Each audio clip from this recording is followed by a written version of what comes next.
மெட்ரோபிக் viewers எல்லாருக்கும் வணக்கம். உலக புகழ்பெற்ற அகஸ்திய ஜீவனாடி பாபு சாரை மீட் பண்ண வந்திருக்கோம். ஸோ வாரம் நிறைய பலன்கள் நம்ம ஆவலாக கேட்டுட்டு இருக்கோம். அதே மாதிரி ராசி பலனுக்கு மிகப்பெரிய வரவேற்பு. ஸோ எல்லாரும் அவங்க வாழ்க்கையில் நடக்கக்கூடிய விஷயங்கள் அந்த ராசி பலன் பார்த்துட்டு நிறைய எனக்கு அதே மாதிரி இருக்குது, அவர் சொல்கிறதெல்லாம் அப்படி நடந்துகிட்டு இருக்கு அப்படின்னு சொல்லிட்டு சொல்லும்போது ரொம்ப மகிழ்ச்சியாக இருக்குது. ஸோ மீண்டும் இந்த வருகிற மார்ச் மாதம் என்ன மாதிரியான பலன்கள் 12 ராசி காத்துக்கிட்டு இருக்குன்னு சொல்லிட்டு ஐயா கிட்ட கேட்டு தெரிஞ்சுக்க போகிறோம். வணக்கம் சார். வணக்கம். மெட்ரோபிக் நேயர்களும் கோடான கொடி ரசிகர்களுக்கும் இன்னைக்கு அகஸ்தியன் நான் சொல்கிறேன் சார், நீங்கள் சொல்லக்கூடிய நிகழ்வுகள் அப்படியே ஒவ்வொன்றா நடந்துக்கிட்டே இருக்குது. ஸோ நார்த் சைடு கன்ஃபார்மாக எர்த்குவேக் போகிறோம் அப்படின்னு சொன்னீங்க. இன்னைக்கு காலையில் கூட நேபாள் கிட்ட வந்திருக்கு, 6.1 ரிக்டர் அளவு வந்திருக்கு. ஸோ சென்னையிலும் வரும்னு சொல்லியிருக்கீங்க. ஸோ ஓரளவுக்கு பெருசாக இருக்காது, தண்ணி இருக்க பகுதியில் வராது.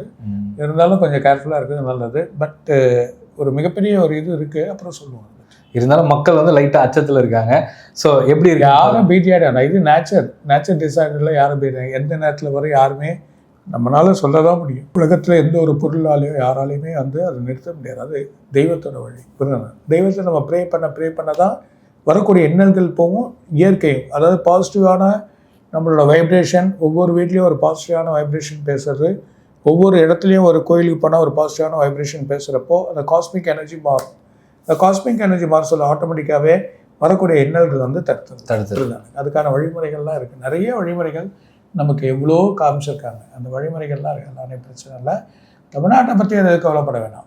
ஆனால் அதர் ஸ்டேட், கண்டிப்பாக நார்த்தில் அதர் ஸ்டேட்டில் கொஞ்சம் கேர்ஃபுல்லாக இருக்குது, நல்லது. கண்டிப்பாக சார். மெட்ரோபிக் நேயர்கள் அனைவரும் நீங்கள் சொல்லக்கூடிய விஷயங்கள் ஒவ்வொன்றா கேட்டு கோவில் போகிறதாதும் அதுக்கான பரிகாரம் செய்து அவங்களுடைய பலன்கள் பெற்றுக்கிட்டு இருக்காங்க. ஸோ வருகிற மாதம் எப்படி இருக்க போகுது சார்? கன்னியாராசி, அதுவும் உத்திர நட்சத்திரம், அஸ்த நட்சத்திரம், சித்திரை நட்சத்திரம்.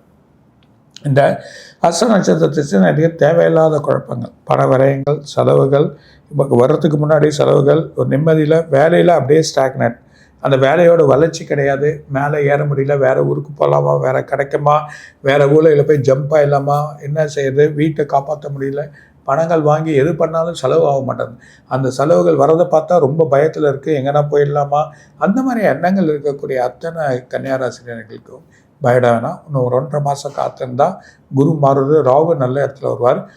உங்களை விட்டு சனி 7ஆம் இடத்துக்கு போயிடுறாரு. அந்த 7ஆம் இடத்துக்கு போனதை கண்ணத்தில் வரும், பயப்பட வேண்டாம். 7ஆம் இடத்தோட பார்வை கண்ணிக்கே இருக்குது. அதனால் பிரச்சனை இல்லாத ஒரு நல்ல ஒரு வழி கிடைக்கும். வேலையில் மாற்றங்கள் வரும், புது வேலைகள் கிடைக்கும், வேறு ஊருக்கு போவீங்க. அது இல்லாமல் நம்ம கலைத்துறையில் போகலாமா, இடம் வாங்கலாமா, புது இடம் கிடைக்குமா, இல்லை வேறு இடமா வாங்கலாமா, எதில் இன்வெஸ்ட் பண்ண முடியாது, எது வந்தால் நமக்கு நல்ல வழிகள் கிடைக்குன்ற மாதிரி, இல்லை ஷேரில் போடலாமா, வேறு எதனா வழி வருமானு கேட்போ எல்லாத்துக்குமே 1.5 மாதம் கூட வழி வரும். இப்போ 1.5 மாதம் செயல் மூடிக்கிற கம்முன்னு இருந்தீங்கன்னா எல்லா மாற்றங்களும் உங்களுக்கு வழி கிடைக்க போது.